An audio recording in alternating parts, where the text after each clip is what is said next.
Tem câmeras nos ônibus, nos veículos, até para poder registrar um acidente, etc. Por que aqui nós não poderíamos, o ônibus que está atrás, filmar o ônibus da frente? É lógico que nem sempre esse ônibus que é atacado, ele está numa fila de ônibus, às vezes ele está isolado no local. Mas você aumenta as chances, né? Aí não se trata de ficar fiscalizando ninguém, não se trata de você tirar o sossego de ninguém, se trata de tudo aquilo que for para preservar vidas, para evitar acidentes, para evitar ataques aos ônibus, é bem-vindo. E tenho certeza que essa posição muito positiva do sindicato, ela só fortalece a minha também. Deputado, reservada aí, guardada a complexidade dessa situação, é um assunto difícil de ser lidado, envolve muita gente para se tomar uma decisão. A que o senhor atribui a demora da falta dessa tomada de decisão por parte das autoridades?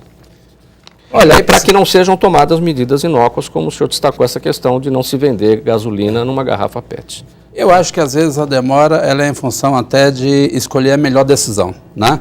Fazer um debate mais amplo, envolvendo todos os setores, está aí o Ministério Público fazendo a sua parte, as empresas se articulando junto com os órgãos de segurança pública, o sindicato também, que defende os interesses, não só o interesse corporativo dos seus trabalhadores, mas também a segurança dos usuários que eles transportam. Agora, lamentavelmente, o Estado normalmente ele é mais lento, né? Mas eu acho que a gente precisa agilizar. Inclusive, a Assembleia Legislativa de São Paulo dá um grande exemplo, pautando esse assunto aqui na TV Alesp, né? Agora, não pode ficar só nisso. É necessário que aqui também a gente verifique, faça aqui um mutirão dos projetos de lei que nós temos aqui nessa casa, que a gente faça um mutirão dos projetos de lei que nós temos no Congresso Nacional, vote esses projetos que podem contribuir com a eliminação desses problemas. Agora, é isso, a sociedade tem pressa. Não dá, todos nós temos pressa, não dá para todo dia a gente vendo mais um ônibus sendo queimado aqui em São Paulo ou em qualquer outro local e a gente ficar de mãos atadas. Providências urgentes precisam ser tomadas e nessas horas não pode ter disputa política, não pode ficar jogando responsabilidade em A, B ou C, precisa encontrar uma solução. É isso que a sociedade espera de todos nós. Ataques a ônibus, este é o tema do nosso programa Assembleia Debate de hoje aqui na TV Alesp. Mais um intervalo, voltamos em seguida. Até já.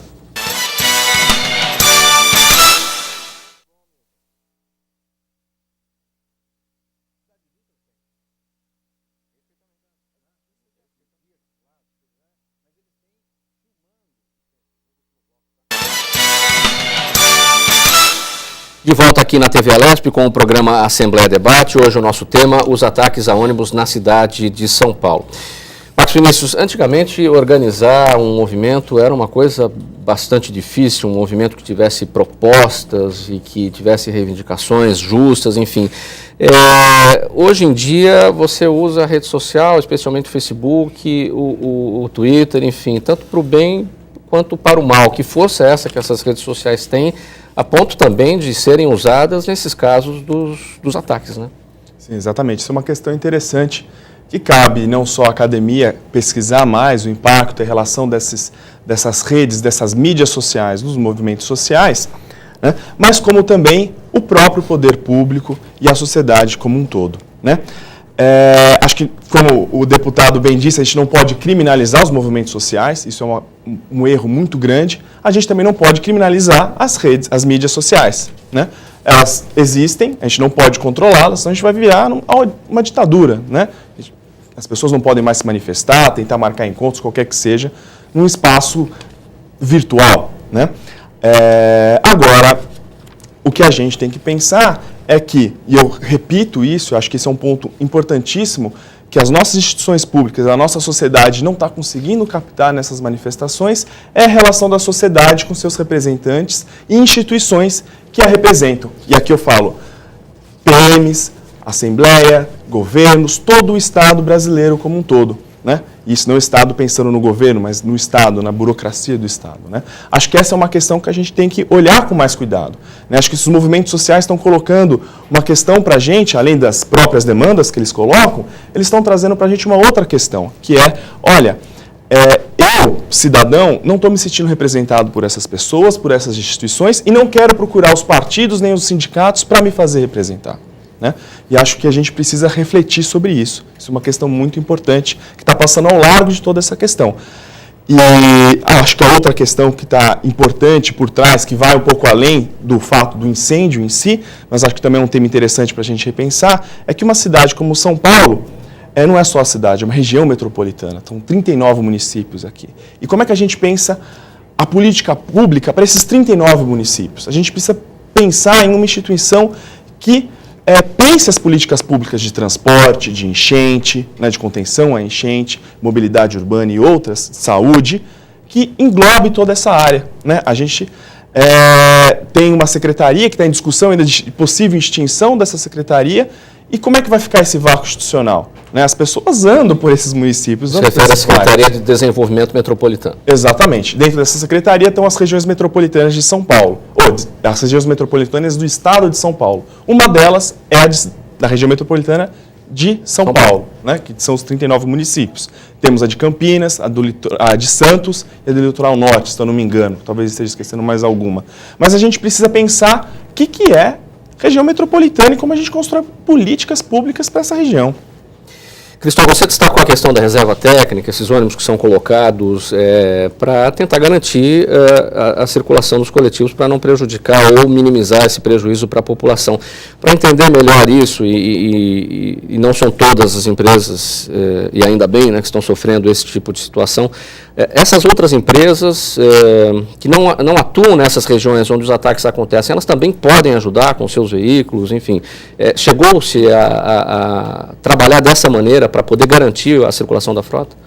Bom, a forma de contratação do serviço em São Paulo é por bacias, se eu posso usar essa expressão, por áreas operacionais. Nós temos 8 áreas operacionais, em cada uma dessas áreas operam uma empresa, às vezes um consórcio de 2 empresas ou 3 empresas e assim por diante. Então, os incêndios estão mais concentrados no extremo leste, região de Itaquera, Guaianazes, e também na região sudoeste, ali Capão Redondo, Jardim Ângela, nessa região.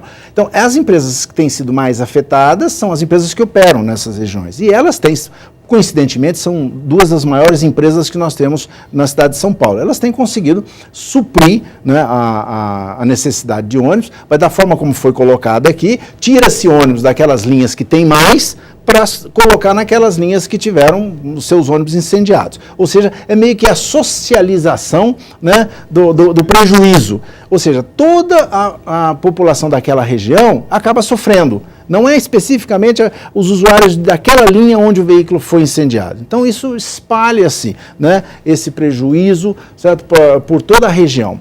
Eu queria, se você me permitir, fazer uma consideração sobre a colocação do professor Marcos aqui, que eu acho extremamente importante. Acho que nós temos que rever uma série de conceitos aí que estão, né? De junho, né, do ano passado para cá, surgiram, certo, situações, ambientes novos, essa questão da manifestação popular, certo? Como lidar com isso? Nós tínhamos perdido essa prática, né? Então, os manifestantes não sabiam mais se manifestar, certo? As pessoas que queriam apoiar essas manifestações também não sabiam a melhor forma de configurar esse apoio, a polícia não sabia lidar com essas manifestações e elas começaram a tomar um rumo extremamente ruim, que foi a presença daí surgindo os black blocs, quebrando agências de carro, agências bancárias, prejudicando o comércio, tudo isso. Isso acabou se refletindo, né, também agora numa concentração, que qualquer que seja o tamanho da manifestação. Nós tivemos manifestações com 20, com 30 pessoas que incendiaram um ônibus. E tivemos, como o deputado muito bem citou, manifestações relativamente grandes, com participação de bastante gente, e que simplesmente utilizaram o ônibus para bloquear a via, para sim chamar a atenção para o movimento, para a causa do movimento, mas não fizeram nenhum dano, certo, ao patrimônio de ninguém, né? Nem das empresas, nem dos comerciários da região, certo? Então é uma questão de também saber um pouco lidar com, né, acho que nós temos que fazer um exercício aí de aprendizado de novo, como exercitar a democracia num senso diferente daquele que a gente vinha, né, se acostumando. A ditadura já passou há muitos anos aqui, né? Nós já estamos numa democracia há muito tempo, mas determinadas questões, elas não vieram à tona nesse período, né? E agora estão surgindo, né, as manifestações, os movimentos sociais, a questão das mídias, tecnologias, né, da internet, o uso da internet para chamar e rapidamente isso aí consegue juntar um grupo enorme de pessoas e tal. Como é que nós vamos lidar com esses novos ferramentas, né, que estão surgindo aí? Acho que tudo isso tem que passar por uma reflexão nova. Chiquinho, evidentemente que há o medo dos trabalhadores quando saem de casa em relação àquilo que possa vir a acontecer, e há também o medo desses trabalhadores quando a coisa já aconteceu, quando aquele ônibus está sendo incendiado e que pode acontecer alguma coisa com alguém. No trabalho do sindicato com esses trabalhadores na polícia, para prestar as informações, os esclarecimentos sobre o que esses trabalhadores viram. Como é que isso tem funcionado? Porque também deve dar medo de passar determinadas informações. Como é que eles estão fazendo para poder ajudar a polícia nesse trabalho de investigação? Não tenho dúvida. Os trabalhadores estão apreensivos mesmo e muito apavorados, digamos assim. E com razão, né? Primeiro que trabalha num trânsito estressante. A família, muito preocupada com eles quando sai de casa, porque não sabe se o pai de família voltará para casa. Os trabalhadores apreensivos, como já foi dito, e a gente orientando eles. Repetindo aqui. Tome cuidado, quando perceber alguma coisa, procure se prevenir dessa situação.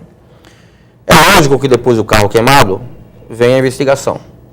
Os trabalhadores ali, primeiro, que não sabem identificar, né? É muito rápido. Quem já viu acontecer isso, como nós já vimos acontecer isso, é muito rápido. Isso aqui é coisa de segundos. Os ônibus é fabricado por fibras, bancos estofados. Então aquilo, o fogo pega muito rápido. Tá? Não dá para ver nada. Quem toca fogo vai embora, manda o motorista sair, não olhar para trás, sair correndo, quando dá tempo. Tá, mas aquele instante da chegada de um determinado grupo que vai praticar aquele crime, o que esses trabalhadores têm visto, têm identificado? Não dá para identificar muito, porque não chega um, chega vários. Jogam pedra, já entram no veículo, já ameaçam o motorista, o cobrador, já não dá para ele ver nada, outros já estão ateando fogo. Então é o tempo de sair correndo. Então é uma coisa absurda. Eu quero aproveitar também, né, a questão quando a gente fala da prevenção, porque é importante. A população tem todo o direito de fazer as reivindicações, e isso é justo. Agora, precisa se criar também, até aproveitar aqui e solicitar do nobre deputado, porque a Secretaria de Segurança Pública deveria criar um disque denúncia específico para isso. Porque tem uma manifestação coerente e justa e pessoas, tá, com má fé se utilizam daquele mecanismo naquele momento para fazer os ataques aos ônibus ou qualquer outra coisa, um prédio público ou qualquer outra coisa. E as pessoas, às vezes, sabem quem. Ele pode identificar quem fez aquele ato de vandalismo. Eu acho que é importante se criar um telefone específico para isso, para tentar adquirir, tá, informações que possam ajudar a polícia. Preciso finalizar com o deputado. Não, eu tenho dito isso, certo? Existe no vidro traseiro dos ônibus o Disque Denúncia. O número é 181. Não há necessidade de se identificar, inclusive. Mas a população pode nos ajudar, certo, a identificar, eu digo, antecipar. Às vezes nem, mas já tem um burburinho, já começa a criar um clima, certo? Liga no 181, avisa a polícia de que ali pode vir a acontecer um incêndio. E não há necessidade da identificação. Isso é extremamente importante. Já existe esse número. Deputado, eu vou encerrar com o senhor, nós temos 4 minutos. A mensagem para a população o que deve fazer, foi destacada aqui a questão agora do Disque Denúncia. Bom, antes disso eu quero dizer, a sugestão aqui do Chiquinho é importante. O meu mandato, hoje como deputado, e como quando eu fui vereador aqui nessa cidade de São Paulo, nós fizemos muita coisa para melhorar a qualidade dos sistemas. Eu fiz a lei que garante o emprego dos cobradores de ônibus para melhorar a qualidade do sistema. Eu fiz a lei que obriga as empresas de ônibus a substituir os ônibus de motor dianteiro por motor traseiro. Lamentavelmente, o governador vetou a lei que eu aprovei aqui garantindo o emprego dos cobradores. Vamos derrubar o veto, governador, porque isso é importante para o sistema de transportes. Mas eu queria dizer aqui o seguinte, a população deve colaborar para a gente resolver essa situação, denunciando através do 181, procurando o sindicato, procurando a polícia, procurando, enfim, abrir a boca, tocar a boca no trombone quando souber de alguma coisa que vai acontecer ou identificar algum desses meliantes que estão colocando fogo nos ônibus. O mais é isso, é uma grande força-tarefa de todos os entes da federação, do sindicato, dos trabalhadores, da imprensa, de todos aqueles que querem o bem da cidade de São Paulo e o bem do sistema de transporte coletivo, para a gente varrer de uma vez por todas esse terrorismo. Nós não vamos fazer uma Copa do Mundo com ônibus sendo queimado. Isso é muito ruim aqui para São Paulo e para o nosso país. Por isso, todo mundo tem que se engajar.